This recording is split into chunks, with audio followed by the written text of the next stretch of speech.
وما خلقت الجن والإنس إلا ليعبدون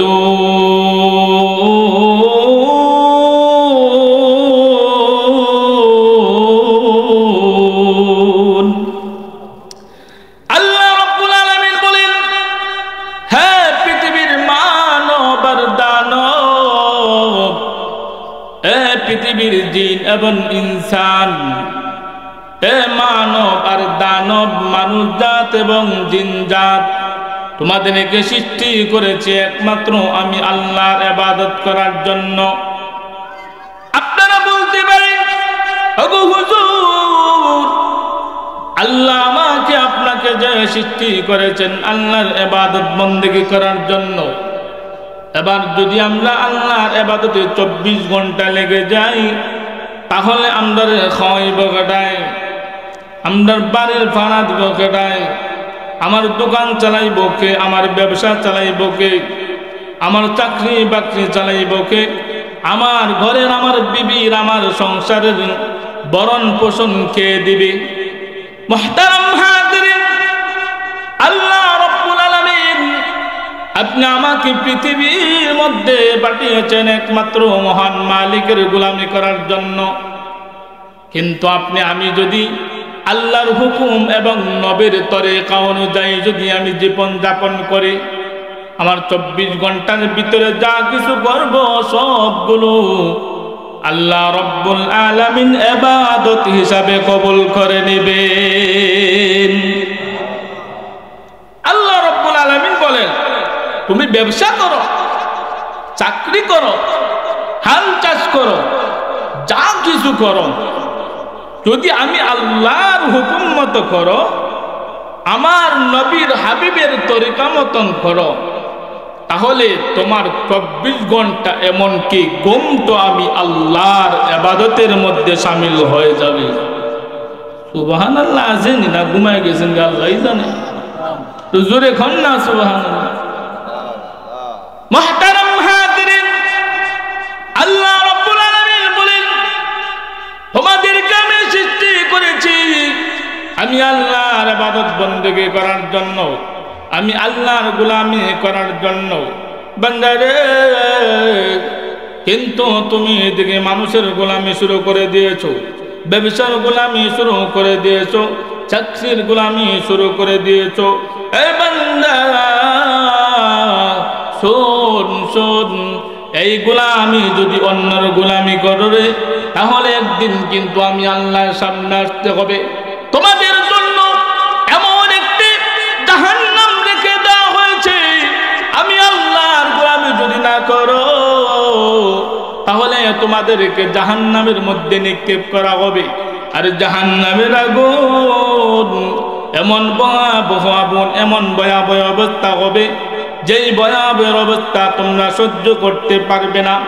দুনিয়ার আগুন যেমন আগুন, দুনিয়ার আগুন যদি আঙ্গুলের মাথায় লাগে তাহলে আঙ্গুল পড়ে, কিন্তু জাহান্নামের আগুন এমন আগুন, জাহান্নামের আগুন এমন অবস্থা হবে, এমন পাওয়ার হবে। তাফসীরকরা বলেন, মুহাদ্দিসিন کرام বলেন, জাহান্নামের আগুন যখন মানুষের চামড়ার মধ্যে লাগবে, চামড়ার মধ্যে লাগার সাথে সাথে তার ভিতরে কলিজা পর্যন্ত পুরে চারকার হয়ে যাবে। যেই ধন সম্পদ হলে আমি নেক আমল করতে পারি না, আমার যদি ধন সম্পদ হয় আর মহান আল্লাহকে যদি বলে যাই আমার এমন ধন সম্পদ পাওয়ার দরকার নাই, ও পয়গম্বর মুসা আল্লাহর কাছে একটু জিজ্ঞাসেন, আমার ধন সম্পদ কমে না কেন, বাড়ে কেন খালি? পয়গম্বরে হযরত মুসা আলাইহিস সালাতু ওয়াস সালাম আল্লাহর দরবারে যাইয়া আল্লাহর কাছে বলে, প্রভু গো, আপনার একজন বান্দা আমার কাছে একটি পত্র পাঠিয়েছে। আল্লাহ জানেনি? আর জোরে কোন আল্লাহ জানেনি? মনের খবর জানেনি, তারপরে তো বলতে হইব আল্লাহর কাছে। হযরতে পয়গম্বরে ওগো প্রভু আপনার বান্দা বলে ধন সম্পদ বাড়ে কেন? সে ধন সম্পদ চায় না, ধন সম্পদ কমাইতে চায়। আল্লাহ রাব্বুল আলামিন বলেন, পয়গম্বর মুসা রে, যারা আমি আল্লাহর ধন সম্পদ পাওয়ার পরে আমি আল্লাহর শুকর গুজার করে আমি আল্লাহ কমাই না, আমি আল্লাহ আরো বাড়ায় দেই। আল্লাহ যারা শুকর গুজার করে তাদেরকে আমি কমাই না, তাদেরকে আরো বাড়ায় দিই। لئن شكرتم لأزيدنكم ولئن كفرتم إن عذابي لشديد।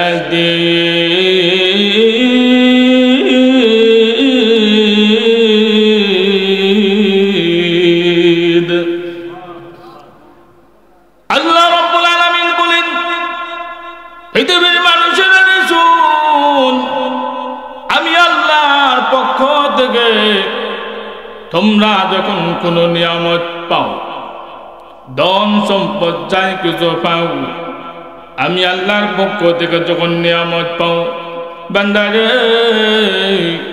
নিয়ামত পাওয়ার পরে যদি নিয়ামতের কদর করো, আমি মহান আল্লাহ তোমাদের আরো নিয়ামত আল্লাহ বাড়ায় দেয়।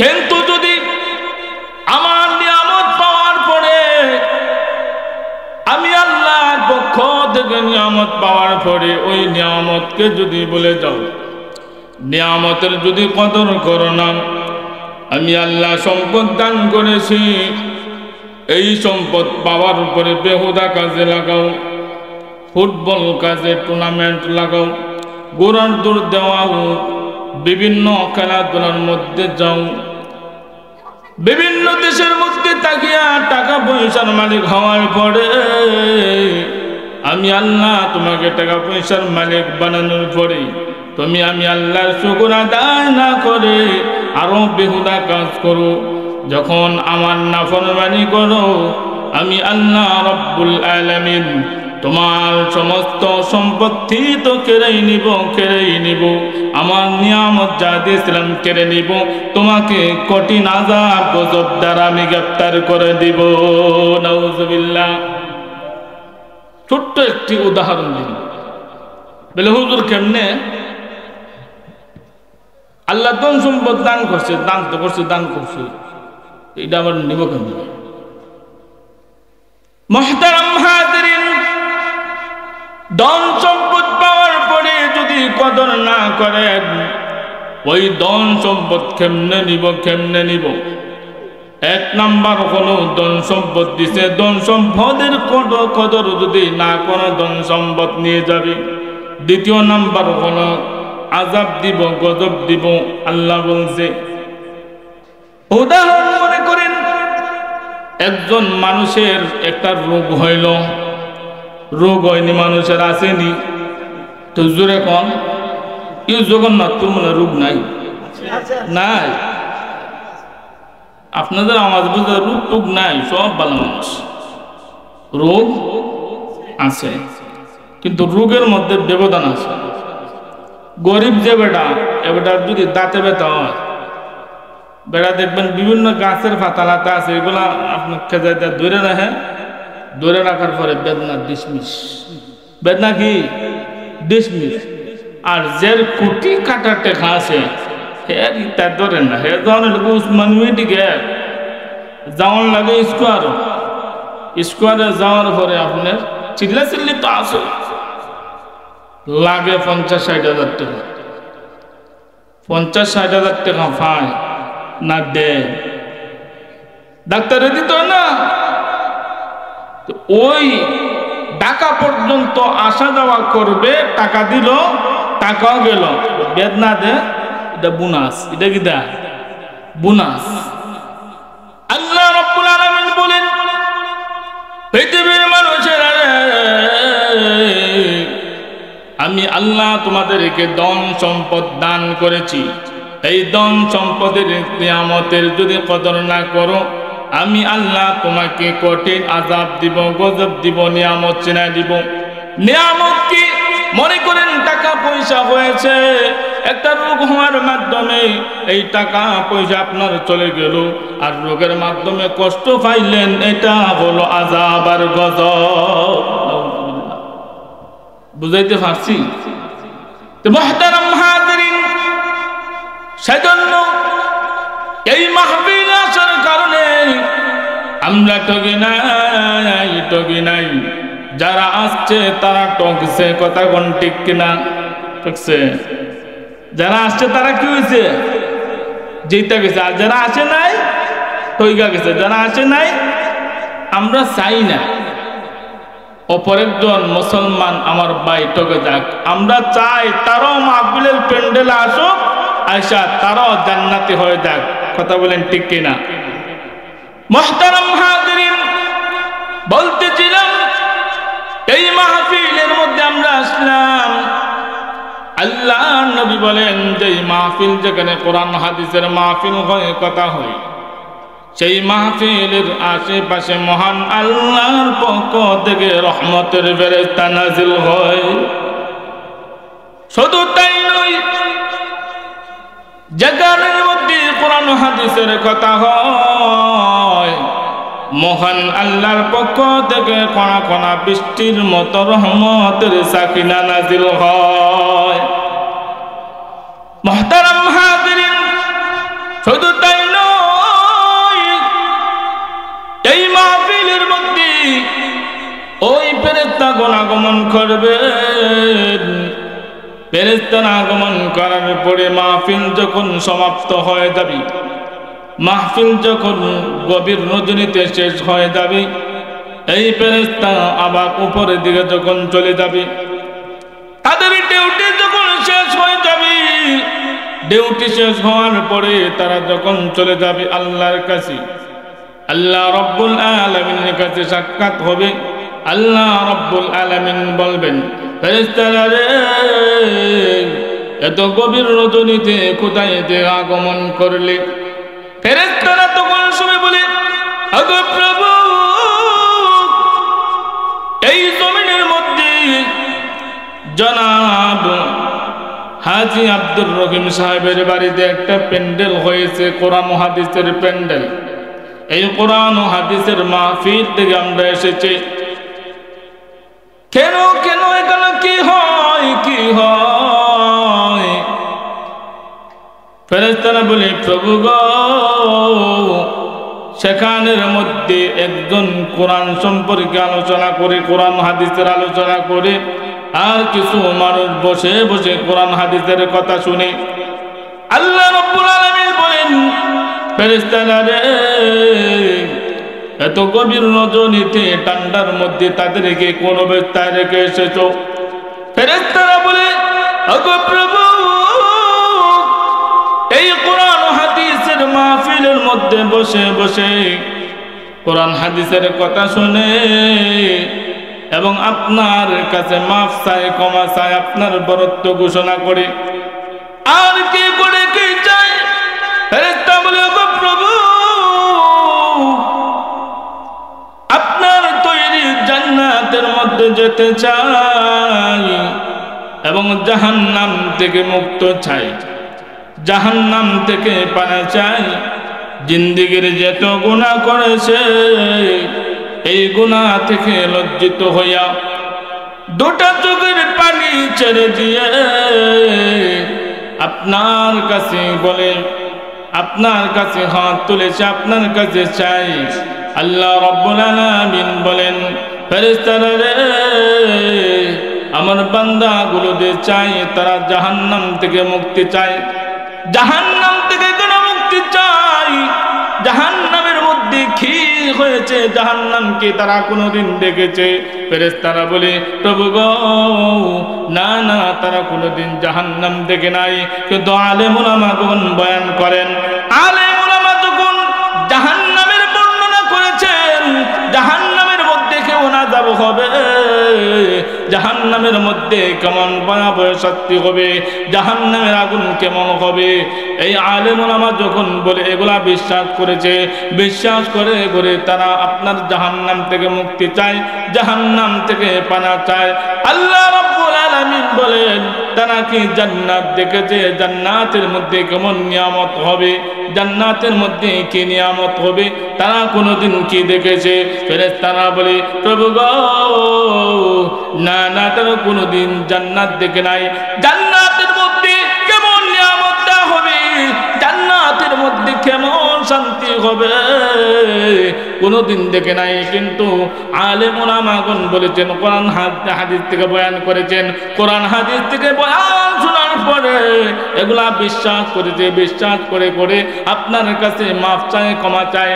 জিন্দেগির যত গুনাহ করেছে, 40 বছর 50 বছর হয়ে গেছে, এই 40 বছরের গুনাহ নিয়ে লজ্জিত হয়ে আপনার কাছে মাফ চাই, ক্ষমা চাই, আপনার কাছে মাফ চাই। প্রভু গো জীবনে যা করেছি, অন্যায় করেছি, ভুল করেছি, মেহেরবানি করে আমাদেরকে ক্ষমা করে দেন। আল্লাহ রাব্বুল আলামিন বলেন ও ফেরেশতা শোনো, আমার বান্দা বান্দি কোনোদিন জাহান্নাম দেখে নাই, জাহান্নামের মধ্যে কেমন শাস্তি হবে এই জাহান্নামের শাস্তি দেখে নাই, মাত্র কোরআন হাদিস থেকে শুনেছে, কোরআন হাদিসের মাধ্যমে শুনেছে, বিশ্বাস করেছে।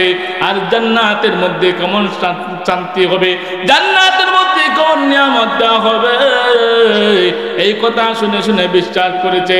আমার যেই বান্দা বান্দি মাহফিলের মধ্যে বসে কোরআন হাদিসের কথা শুনে জাহান্নাম থেকে মুক্তি চাই এবং জান্নাতের মধ্যে যেতে চাই, আমি আল্লাহ রাব্বুল আলামিন তাদের প্রত্যেকের তামাম জিন্দেগীর গুনাহ খাতা ক্ষমা করে দিয়ে তাদেরকে আমি জান্নাতের মালিক বানায়া দিলাম।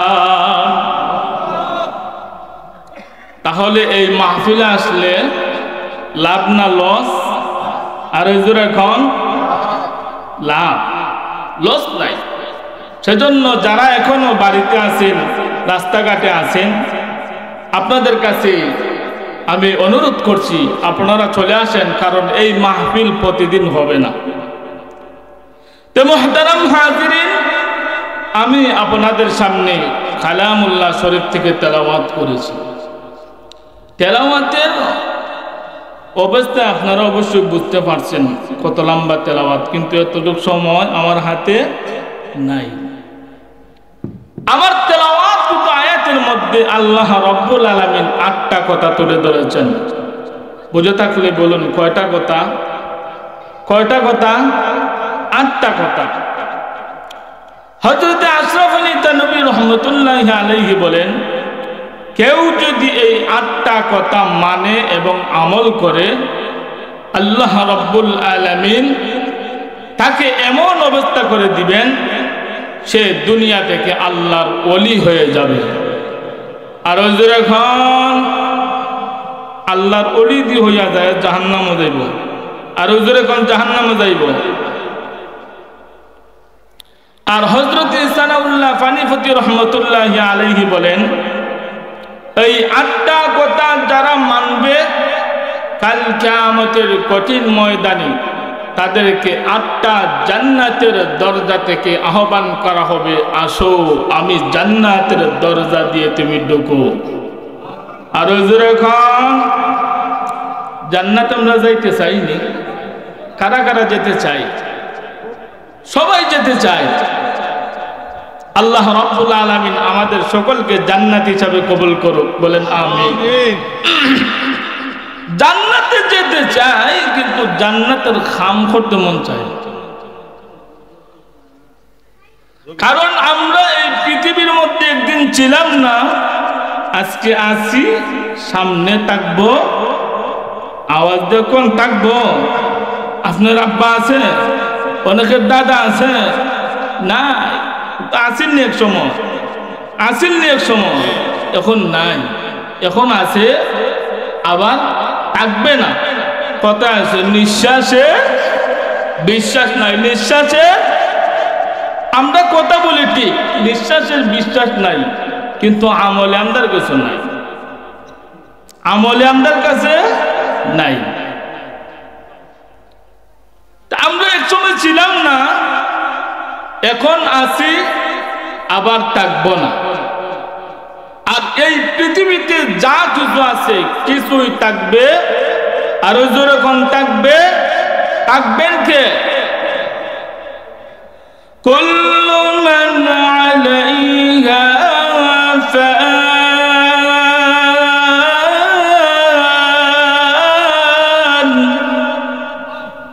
ওয়া ইয়াবকা ওয়াজহু রাব্বিকা যুল জালালি ওয়াল ইকরাম।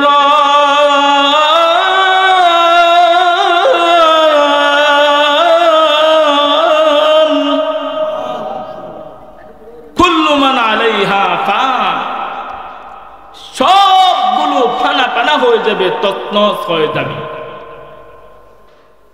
আল্লাহ রাব্বুল আলামিন যখন হুকুম করবেন, হযরত ইসরাফিল আলাইহিস সালাতু ওয়াস সালাম যখন সিংহায় ফুৎকার দিবেন, তাম পৃথিবীতে যা কিছু আছে সবগুলো ধ্বংস হয়ে যাবে। আমাদের উপরে যে আকাশ দেখা যায়, ওই আকাশও ধ্বংস হয়ে যাবে।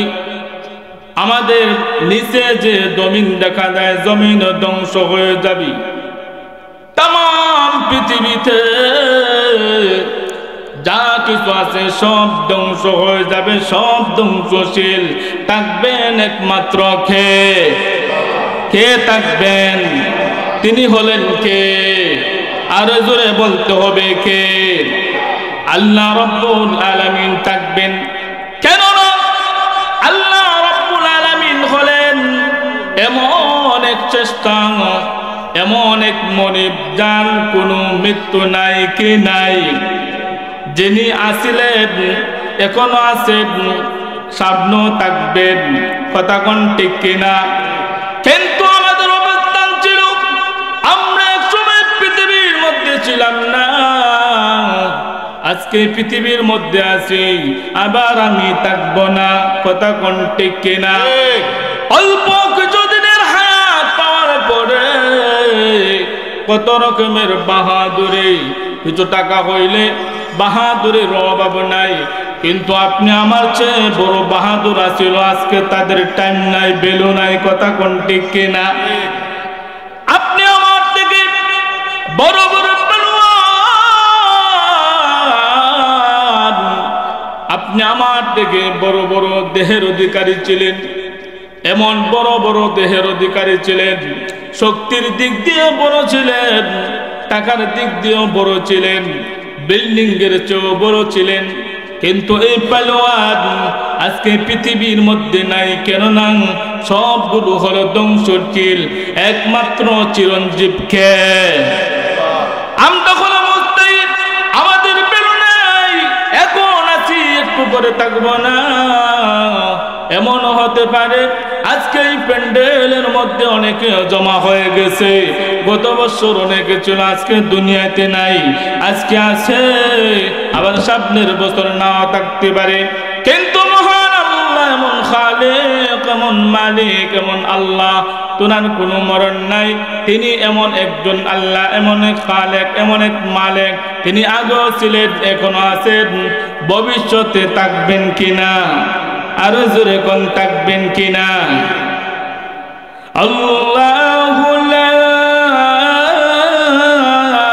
ইলাহা ইল্লা হুয়াল হাইয়ুল কাইয়্যুম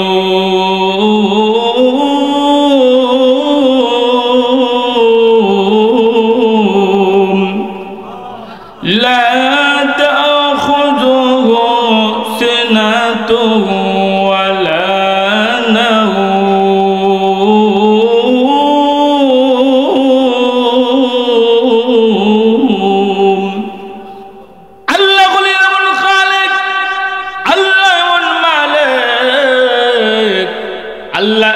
চিরঞ্জীব। আল্লাহর কোনো মৃত্যু নাই, মৃত্যু থেকে বিরত।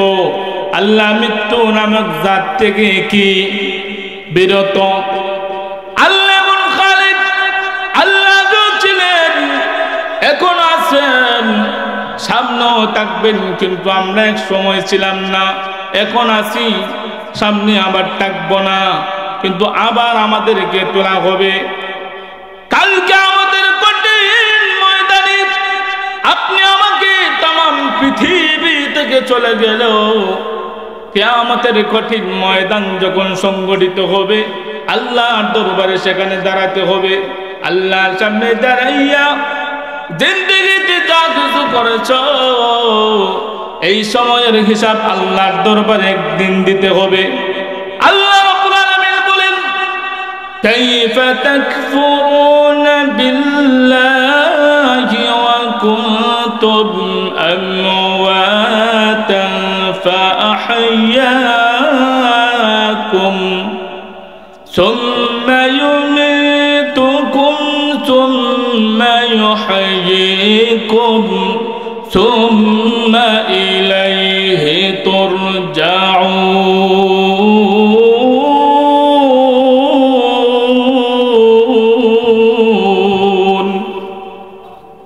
আল্লাহ বলেন, কাইফা তাকফুরুনা বিল্লাহ ওয়া কুনতুম আমওয়াতান ফাআহইয়াকুম, কেমন করে তোমরা নাফরমানি করো, কিভাবে তোমরা নাফরমানি করো?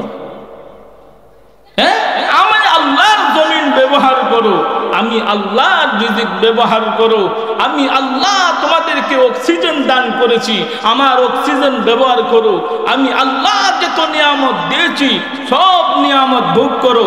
সব নিয়ামত ভোগ করার পরে তোমরা কেমন করে নাফরমানি করো? তোমরা তো এক সময় জীবিত মৃত ছিলে, মৃত। আমি আল্লাহ তোমাদেরকে মৃত থেকে তোমাদেরকে জান দিয়েছি, তোমাদের দেহ গঠন করেছি, দেহের ভিতরে তোমাদেরকে প্রাণ দিয়েছি। তোমরা ছিলে এক সময় মাটি। মিনহা খালাকনাকুম ওয়া ফিহা নুঈদুকুম ওয়া মিনহা নুখরিজুকুম তারাতান উখরা।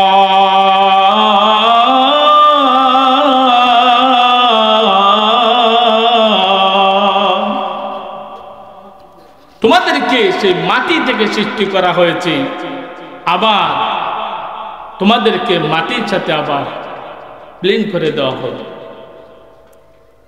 মুহতারাম হাজিরিন, আল্লাহ রাব্বুল আলামিন বলেন, পৃথিবীর মানুষেরা রে, এক সময়ে তোমরা ছিলে মৃত, আমি আল্লাহ তোমাদেরকে সেই মৃত থেকে তোমাদেরকে আমি সৃষ্টি করেছি, তোমাদেরকে আমি জীবন দান করেছি। হ্যাঁ পৃথিবীর মানুষ শুনো, একদিন কিন্তু তোমাদের আবার থাকবে না, তোমরা এই পৃথিবী ছেড়ে দিয়ে চলে যেতে হবে, আবার মাটির সাথে ধ্বংস করে দেওয়া হবে। মনে করে তো তুমি মরে গেছো, শেষ হয়ে গেছে? না না, সেখানে শেষ নয়, আবার তোমাদেরকে জীবিত করা হবে। কেন জীবিত করা হবে? এই পৃথিবীর মধ্যে হায়াতের জিন্দেগি দিয়েছিলাম, এই হায়াতের জিন্দেগির হিসাব আমি আল্লাহর দরবারে তোমাদেরকে দিতে হবে, সেজন্য তোমাদেরকে আবার জীবিত করা হবে। আল্লাহ রাব্বুল আলামিন বলেন, তোমাদেরকে আবার জীবিত করা হবে, জীবিত করা হবে। কালকে আমাদের কঠিন ময়দানে আমি আল্লাহর কাছে তোমার পাই টু পাই হিসাব দিতে হবে। আমি আল্লাহ তোমাকে 60 বছর 70 বছর হায়াত দিয়েছিলাম, এই 60 বছর 70 বছরের জিন্দেগি, হায়াতের জিন্দেগি কোন কাজে ব্যয় করেছো, কোন সময়ে লাগিয়েছো, কোন সময়টা আমি আল্লাহর কাছে দিয়েছো? প্রতিদিন রাত্রে 24 ঘন্টা মিলে এই 24 ঘন্টা সময়ের হিসাব, প্রতিদিনের হিসাব আমি আল্লাহর কাছে দাও। 24 ঘন্টার ভিতরে আমি আল্লাহর কাছে কত সময় দিয়েছো? তোমাদেরকে আমি সৃষ্টি করেছি একমাত্র আমি আল্লাহর ইবাদত করার জন্য। কথা বলেন ঠিক কিনা? ওয়ামা খালাকাতুল জিন্না ওয়াল ইনসা ইল্লা লিয়াবুদুন।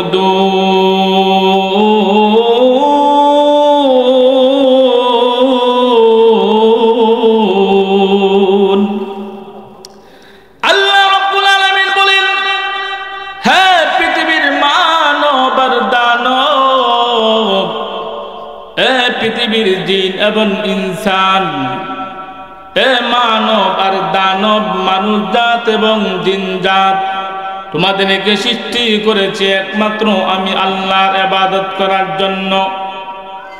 আপনারা বলতে পারেন, ওগো হুজুর, আল্লাহ আমাকে আপনাকে যে সৃষ্টি করেছেন আল্লাহর ইবাদত বন্দেগী করার জন্য, এবার যদি আমরা আল্লাহর ইবাদতে 24 ঘন্টা লেগে যাই, তাহলে আমরা খাওয়াইব কেটায়, আমরা বাড়ির ভাড়া দিব কেটায়, আমার দোকান চালাইব কে, আমার ব্যবসা চালাইব কে, আমার চাকরি বাকরি চালাইব কে, আমার ঘরের আমার বিবির আমার সংসারের বরণ পোষণ কে দিবে?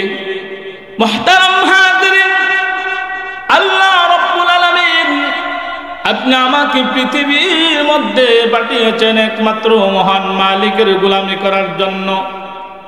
কিন্তু আমি যদি আল্লাহর হুকুম এবং নবীর তরিকা অনুযায়ী যদি আমি জীবন যাপন করি, আমার 24 ঘন্টার ভিতরে যা কিছু করব সবগুলো আল্লাহ রাব্বুল আলামিন ইবাদত হিসাবে কবুল করে নেবেন। আল্লাহ রাব্বুল আলামিন বলেন, তুমি ব্যবসা করো, চাকরি করো, হাল চাষ করো, যা কিছু করো, যদি আমি আল্লাহর হুকুম মতো করো, আমার নবীর হাবিবের তরিকা মতন করো, তাহলে তোমার 24 ঘন্টা এমনকি ঘুম তো আমি আল্লাহর ইবাদতের মধ্যে শামিল হয়ে যাবে। সুবহানাল্লাহ। আছেন না ঘুমায় গেছেন, আল্লাহই জানে। তো জোরে খন না সুবহানাল্লাহ। মুহতারাম হাজিরিন, আল্লাহ রাব্বুল আলামিন বলেন, তোমাদেরকে আমি সৃষ্টি করেছি আমি আল্লাহর ইবাদত বন্দেগী করার জন্য, আমি আল্লাহর গোলামি করার জন্য। বান্দারে, কিন্তু তুমি এদিকে মানুষের গোলামি শুরু করে দিয়েছো, ব্যবসার গোলামি শুরু করে দিয়েছো, চাকরির গোলামি শুরু করে দিয়েছো। এই বান্দা শোন শোন, এই গোলামি যদি অন্যের গোলামি করো রে, তাহলে একদিন কিন্তু আমি আল্লাহর সামনে আসতে হবে। তোমাদের জন্য এমন একটি জাহান্নাম রেখে দেওয়া হয়েছে, আমি আল্লাহর গোলামি যদি না করো তাহলে তোমাদেরকে জাহান্নামের মধ্যে নিক্ষেপ করা হবে। আর জাহান্নামের আগুন এমন ভয়াবহ আগুন, এমন ভয়াবহ অবস্থা হবে, যেই ভয়াবহ অবস্থা তোমরা সহ্য করতে পারবে না। দুনিয়ার আগুন যেমন আগুন, দুনিয়ার আগুন যদি আঙ্গুলের মাথায় লাগে তাহলে আঙ্গুল পড়ে, কিন্তু জাহান্নামের আগুন এমন আগুন, জাহান্নামের আগুন এমন অবস্থা হবে, এমন পাওয়ার হবে। তাফসীরকরা বলেন, মুহাদ্দিস کرام বলেন, জাহান্নামের আগুন যখন মানুষের চামড়ার মধ্যে লাগবে, চামড়ার মধ্যে লাগার সাথে সাথে তার ভিতরে কলিজা পর্যন্ত পুরে চারকার হয়ে যাবে।